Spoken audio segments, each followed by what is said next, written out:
자, 10강 시작하겠습니다.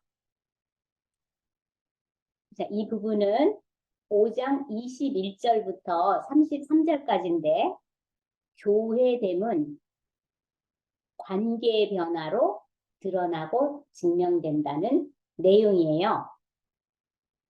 자, 이 내용을 먼저 그 성경으로 읽도록 하겠습니다. 유사모님께서 21절부터 33절까지 읽어주시기 바랍니다.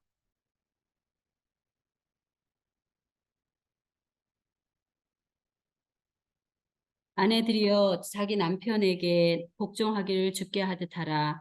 이는 남편이 아내의 머리됨이 그리스도께서 교회의 머리됨과 같음이니 그가 바로 봄의 구주시니라. 그러므로 교회가 그리스도에게 하듯 아내들도 범사에 자기 남편에게 복종할지니라. 남편들아, 아내 사랑하기를 그리스도께서 교회를 사랑하시고 그 교회를 위하여 자신을 주심같이 하라.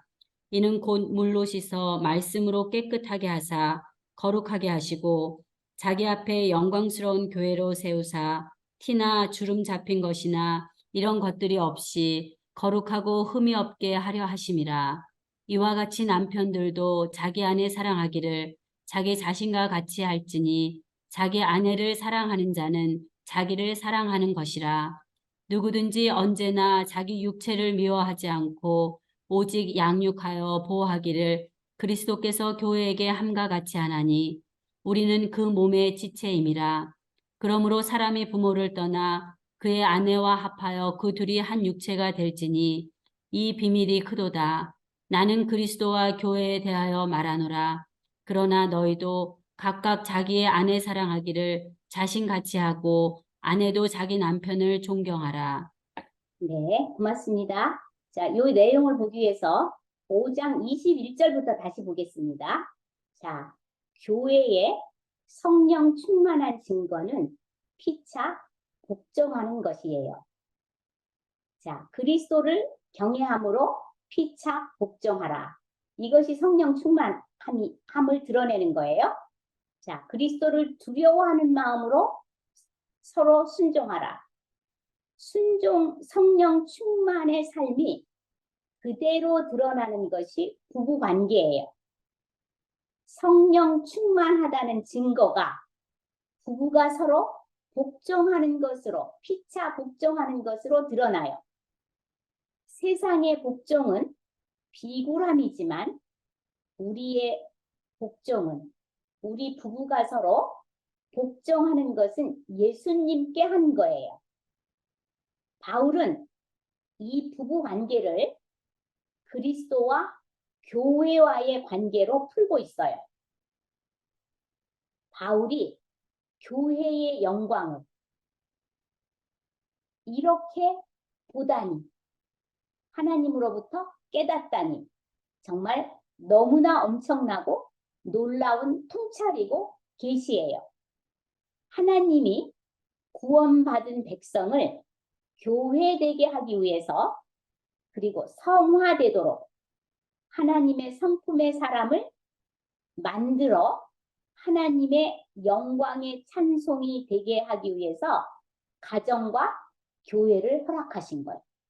그래서 교회가 서로 피차 복종하는 것, 가정에서 부부가 피차 서로 복종하는 것이 가정의 영광이고 교회의 영광이고 그리스도의 영광이랍니다.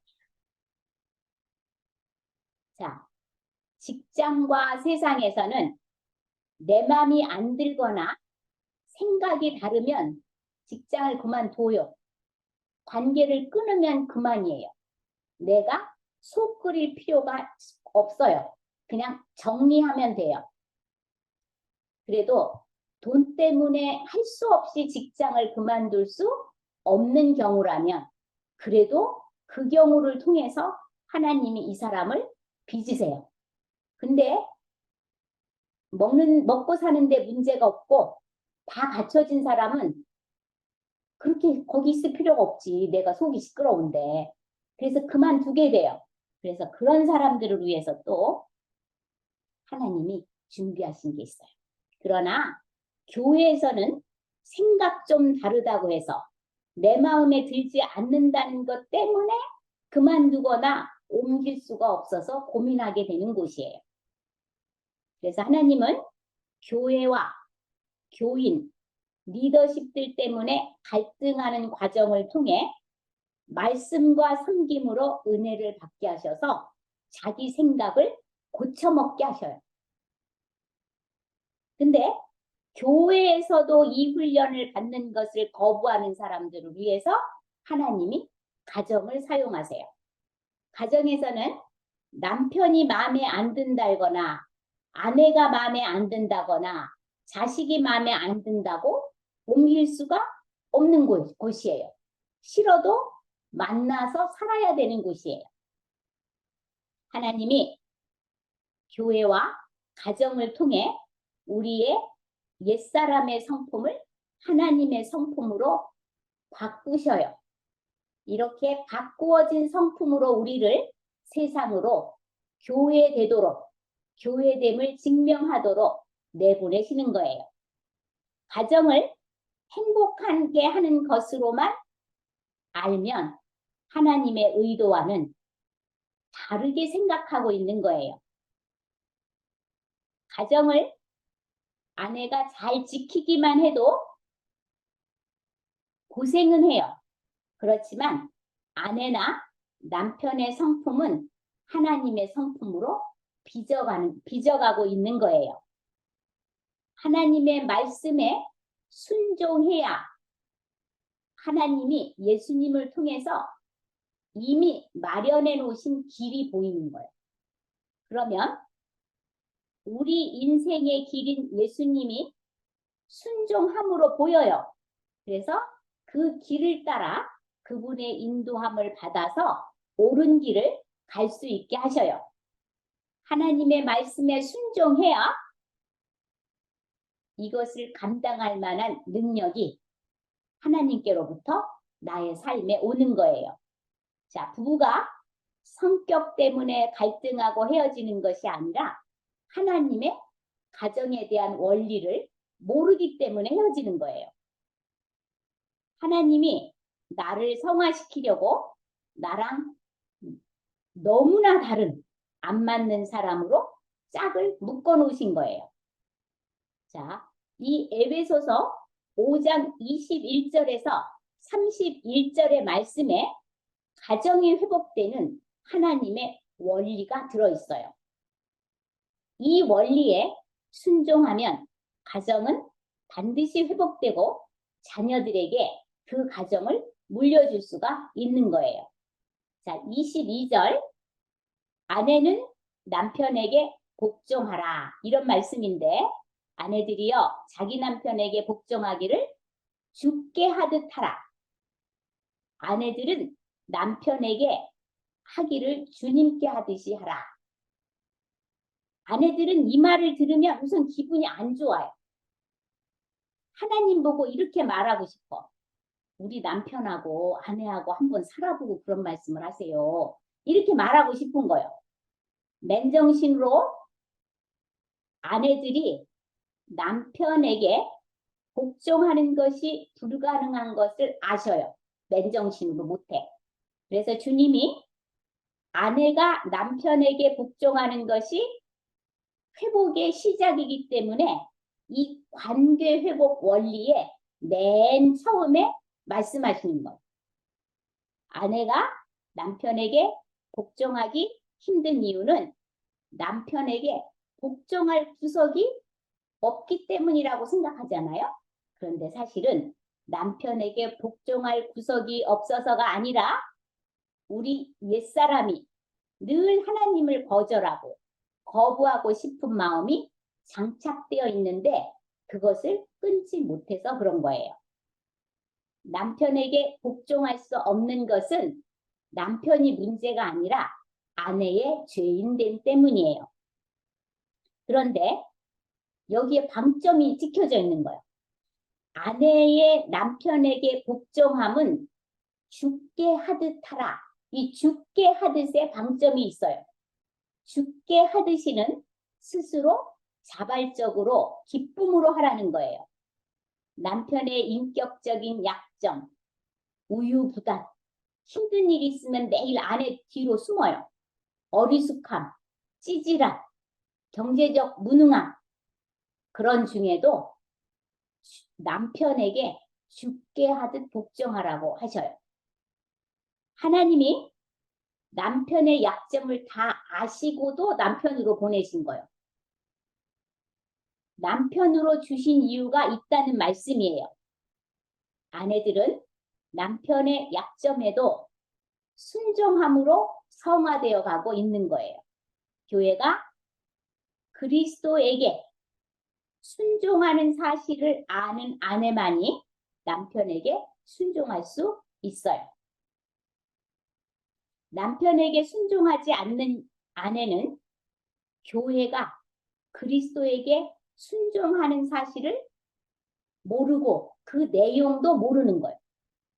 자, 아내가 남편에게 복종하지 않으면 가정과 자녀가 회복될 수 없다는 엄중한 말이에요. 우리는 그 자식을 잘되게 하기 위해서 별거 다 참아요. 이미 나서 별고생 다 합니다. 그런데 딱 하나 못하는 게 있어. 남편에게 순종 안 해.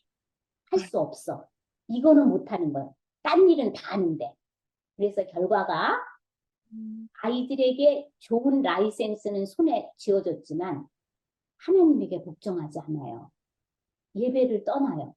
그리고 부모에게도 잘하고 싶은 마음이 있는데 잘해지지가 않는 거야. 너무나 그 라이센스를 따는 동안에 상처가 많았던 거예요. 그래서 우리가 회복돼야 돼요.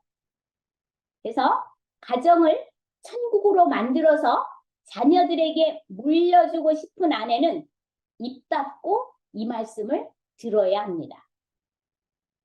23절에 보면 아내가 남편에게 복종해야 할 근거가 있어요. 근거가 있다는 거예요. 자, 이게 23절에 보면 이는 남편이 아내의 머리됨이 그리스도께서 교회의 머리됨과 같으니 그가 바로 몸의 구주시니라. 이 말은 교회의 머리시니라. 교회의 주인이시라. 교회의 왕이시니라. 이 말씀이에요. 그리스도께서 교회의 머리가 되신과 같이 남편은 아내의 머리가 된다. 인정이 안 되잖아. 근데 왜 인정해야 돼요? 그리스도를 교회의 머리 되게 하신 그분이 남편을 가정의 아내의 머리 되게 하셨다는 거예요. 그러니까 이걸 인정하지 않으면 하나님을 인정하지 못하는 게 되잖아요. 자, 그리스도께서 교회의 머리가 되신과 같이 남편은 아내의 머리가 된다. 이것이 하나님의 말씀인 거예요. 교회가 그리스도께 복종해야 하는 이유는 그리스도가 교회의 머리이기 때문이에요. 아내가 남편에게 복종해야 하는 이유는 남자가 여자의 머리이기 때문이에요. 남편이 아내의 머리됨의 근거는 그리스도가 교회의 머리됨이에요. 자, 그리스도가 교회의 머리이기 때문에 교회는 그리스도에게 순종해요. 이 원리가 가정의 남편과 아내 관계에서도 똑같이 적용된다는 거예요. 하나님이 그리스도는 교회의 머리로, 가정의 남편은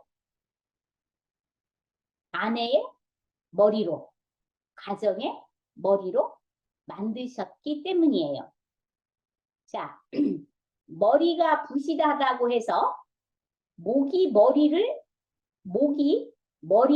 움직이면 안 된다는 거예요.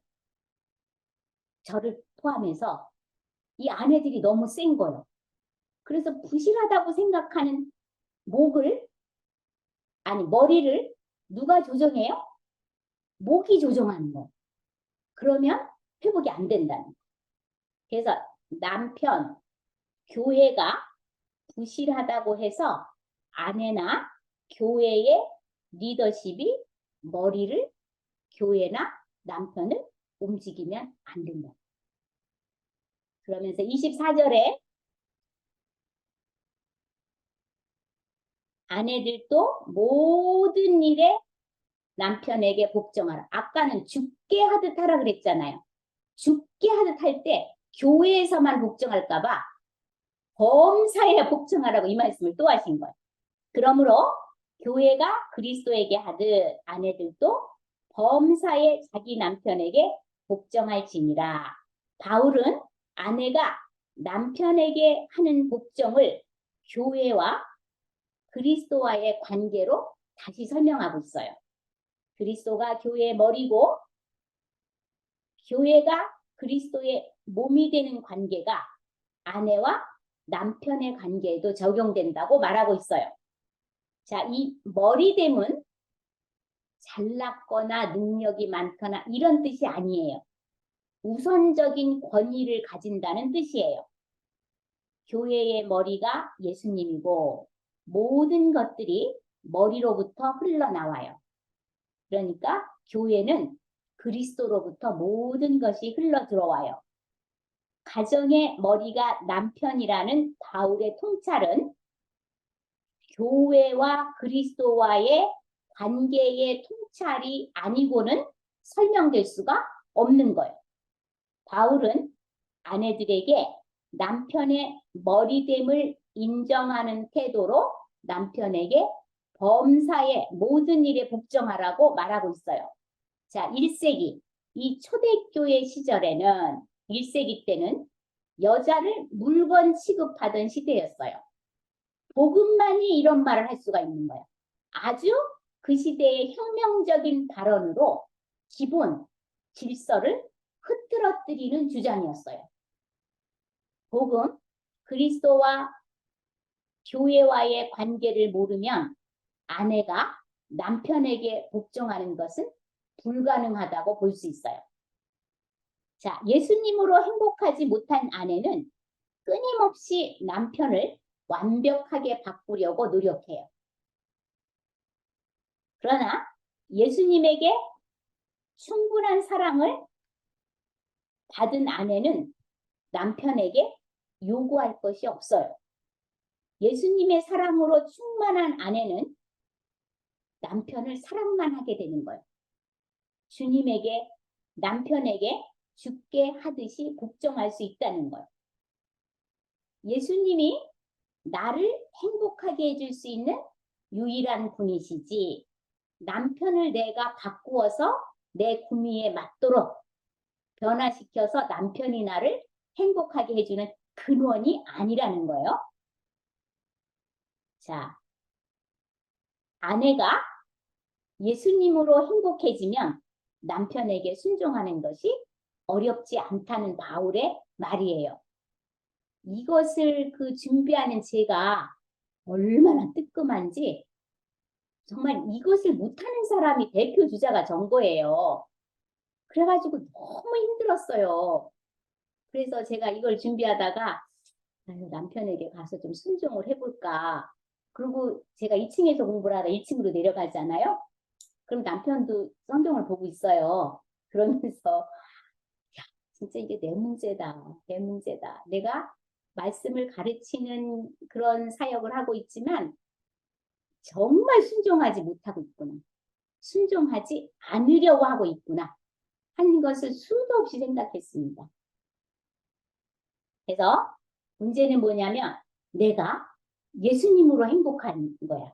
예수님이 나의 전부이고 최고봉이고 나의 죽음과 삶을 결정지어 주시는 그분임을 내가 믿고 사랑하고 의지하면 어떤 것도 남편에게서 불만을 토로하지 않을 것 같아요.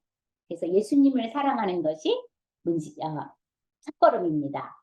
그래서 부부관계 회복은 나와 예수님과의 관계가 바로 되는 것부터 출발해요.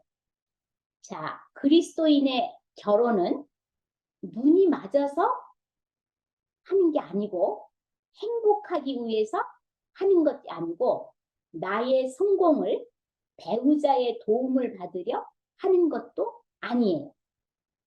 가정은 하나님의 질서를 배우고, 질서가 뭐예요? 남편의 머리됨. 배우고 하나님의 성품으로 변화되고 순종하는 데 있어요. 가정이 그 학교인 거예요.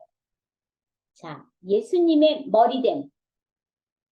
예수님이 교회의 머리 되시고 남편이 가정의 아내의 머리됨을 그 이 가정 원리를 모르면 유지되기 힘들다는 말을 오늘 저희가 들었습니다.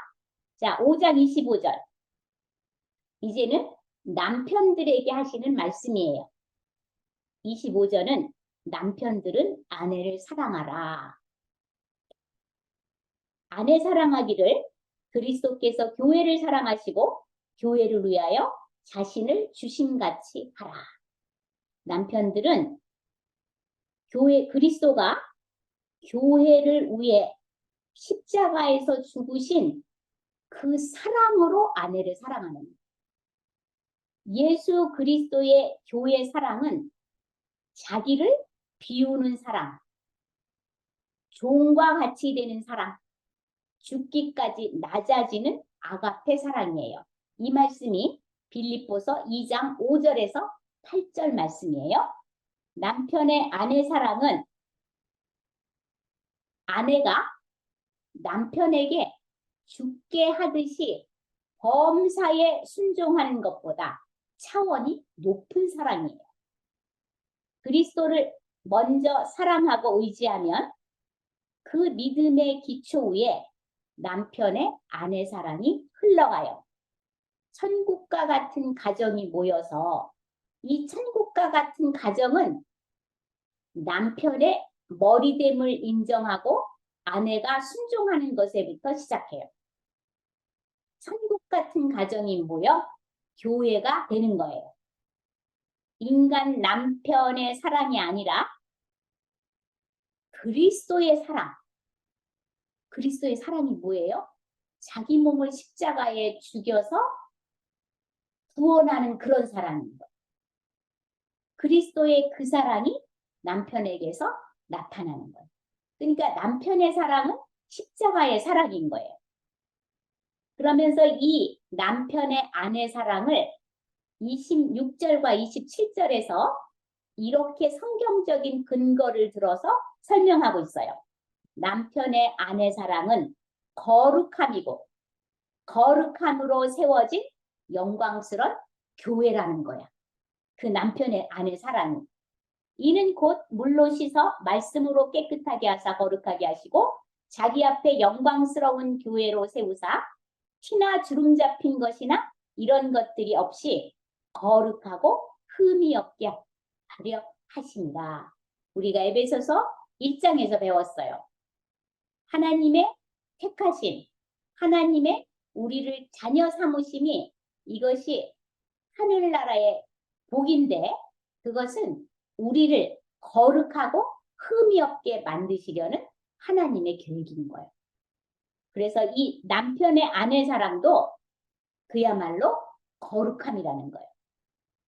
그리고 흠이 없는 거룩하고 영광스러운 교회됩니다. 이것이 가정이 바뀌는 비결이라고 말하고 있어요. 자, 가정이 그리스도 안에서 복종과 사랑 공동체가 되는 거예요. 근데 이 가정의 하나됨,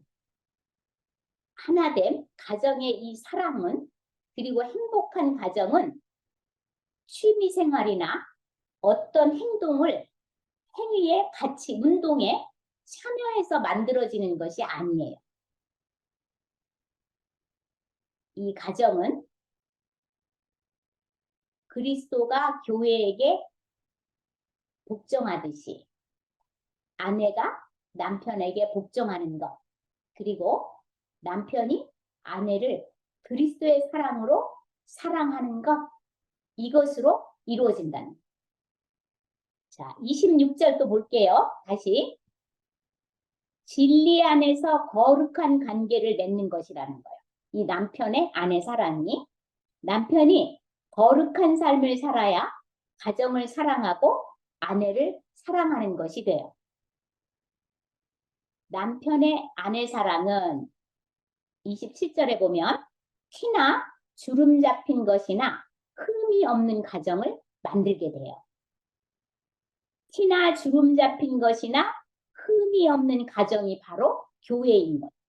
하나님이 보여주시는 가정과 교회의 그림이에요. 핏값으로 사신 교회, 가정의 그림이에요. 자, 작고 초라하고 허물이 있어도 교회는, 가정은 하나님의 영광스러운 공동체인 거예요. 교인이라고 말하기 부끄러운 나도 교회인 거예요. 왜냐하면 내 안에 그리스도의 영광이 들어있기 때문이에요. 자, 바울은 남편의 아내 사랑을 다시 그리스도와 교회와의 관계로 설명하고 있어요. 예수님의 교회 사랑이 얼마나 지극했는지가 남편의 아내 사랑에서 드러난다는 거예요. 그리스도가 교회를 위해 자기 몸을 들이시기까지 하신 사랑이 남편의 아내 사랑이라는 거예요. 그 그리스도가 교회를 얼마나 사랑했는지를 알지 못하는 남편은 아내 사랑, 아내를 어떻게 무엇으로 어떻게 사랑해야 되는지 감을 못 잡는다는 거예요. 그러니까 남편의 그 아내 사랑, 또 아내의 남편에게 복종하는 것, 이 모든 것이 예수를 믿어야 가능합니다. 교회와 그리스도와의 관계를 이해하고 순종하는 사람만이 가능한 거예요.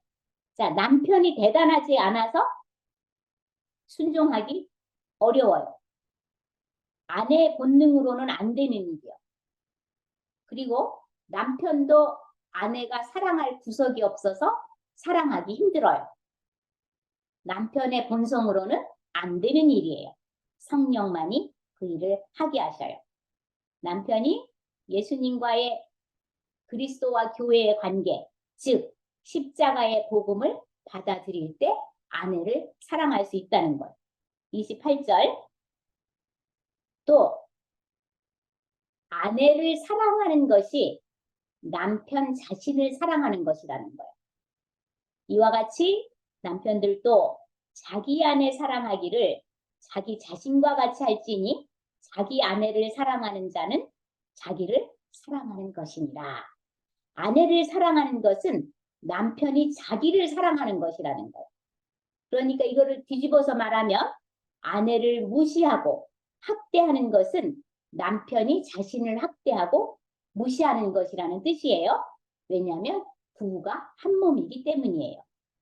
그리고 아내를 더 약한 그릇으로 알고 생명의 은혜를 함께 이어받을 유업자라는 것을 남편이 기억해야 돼요. 자, 우리가 동성애를 반대하는 것도 그 안에 생명의 유업을 이어갈 수 없기 때문이에요. 그리고 아내를 괴롭히면 기도줄이 막혀요. 자, 남편들은 자신이 가정의 머리로 세우심을 받은 사실을 모르거나 잊어버렸기 때문에 밖에서 아내에게 창피를 주고 흉을 봐요. 아내가 곧 남편인데 자기 약점을 부끄러움도 없이 내보이는 것도 모르면서 흉나게 돼요. 집에서는 아내가 무서워서 꼼짝을 못하더니 밖에서 자리가 깔렸다면 자기도 모르게 나오는 거야. 여기에 차고 있던 것들이. 자, 아내들은 하나님이 남편의 믿음을 위해서 그런 것을 다 알고도 남편을 가정의 머리로 세우셨으니 남편에게 순종하게 하라는 하나님의 가정 회복의 원리를 받아들여야 해요. 29절. 자, 부부는 어떤 관계냐면 서로 미워하지 않고 오직 서로 양육하고 보호하는 관계인 거예요. 29절 읽어볼게요. 누구든지 언제나 자기 육체를 미워하지 않고 오직 양육하여 보호하기를 그리스도께서 교회에게 함과 같이 하나니. 자기 육체를 미워하지 않고 돌보는 것은 그리스도께서 교회를 돌보는 것과 같은 원리라는 거예요. 부부는 사랑 공동체, 돌봄 공동체, 하나 공동체예요. 남편의 약점이 나의 약점이고 아내의 약점이 나의 약점이에요. 성령님이 부부 모두가 공사 중인 것을 알고 믿음으로 기다리는 것이 남편과 아내의 덕목이라고 말씀하고 계시는 거예요. 자, 30절에서 31절. 자, 부부는 그리스도의 지체므로 독립된 지체예요. 연결되어 있지만 독립된 지체예요. 그래서 부모를 떠나 부부가 한 몸이 되는 것이 원리라고 말씀하시는 거예요. 우리는 그 몸의 지체입니다. 그러므로 사람이 부모를 떠나 그의 아내와 합하여 그 둘이 한 육체가 될지니. 자, 남편과 아내는 독립적인 지체임을 인정해요. 그러니까 그리스도의 몸에 있어요. 그리스도의 교회에 있어요. 그리스도의 교회의 몸인 그리스도의 각 독립된 지체로 있어요. 그걸 인정하고 부모에게서 떠나서 한 몸이 되는 관계예요. 자, 이 남편과 아내가 독립적인 지체임을 누가 인정해줘야 될까요? 부모가 인정해줘야 돼요. 자, 서로 연합하고 돕는 관계이지만 종속적인 관계가 아니에요. 자, 남편과 아내가 서로 종속적인 관계가 아니고 부모에게 서로 종속적인 관계가 아니라는 말이에요. 자, 가정의 탄생은, 건강한 가정의 탄생은 남편이 부모를 떠나 여자와 하나가 될 때에 비로소 탄생해요. 한 가정의 탄생은 부모로부터 경제적, 심리적 독립으로부터 시작돼요. 근데 이 경제적, 심리적 독립은 결혼 땡 해가지고 시작되는 게 아니라 그 전부터 시작되는 거예요. 근데 우리 한국 부모들은 저를 비롯해서 자식을 위하면 목숨을 버립니다. 이민 와서 안 해본 일을 다 합니다. 그래서 이 짝사랑을 내놓을 수가 없는 거예요. 자, 근데 엄마들이 자식이 결혼을 했는데도 특히 아들을 자기의 영원한 짝사랑 대상으로 내려놓기 어려운 거예요. 그리고 내려놓을 수 없어. 내려놓고 싶지가 않아. 왜냐하면 이걸 내려놓으면 자기 존재 자체가 흔들리는 거예요. 그런데 우리가 자식의 행복을 위해서 별짓을 다 했잖아요. 이걸 안 하면 이 자식을 내려놓지 않으면 독립적인 개체로 인정하지 않고 결혼에서도 계속 지배하면 우리의 노력은 다 물거품 되는 거예요. 결혼을 하면 아들은 며느리의 소유가 되는 거예요. 결혼을 하면 더 이상 내 소유가 아닌 거예요. 자, 어머니의 영원한 짝사랑 아들을 떠나보내지 않으면 한 여자의 인생이 망쳐져요. 그 여자가 누구예요?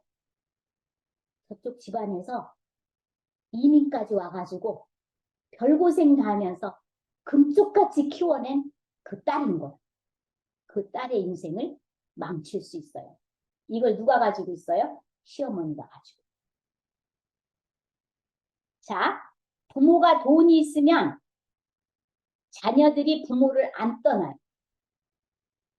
뭐하러 이래? 요구하면 주는데. 그리고 부모가 돈이 있고 힘이 있으면 자녀를 안 떠나보내. 도와준다는 명목으로 자녀의 삶을 좀 쉽게 해주려는 좋은 생각으로 못 떠나보내요.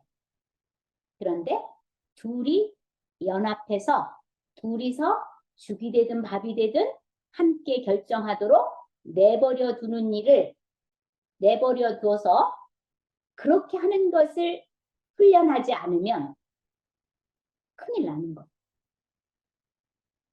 시어머니가 아들과 너무 친해. 시간을 많이 보내. 모든 것을 다 자기한테 와서 상의해. 그러면 효자라고 생각하는 거야. 맞아요? 아니에요. 이것을 그렇게 하지 말고 아내는 결혼하면 누구 소유라고 그랬어요? 며느리 소유예요.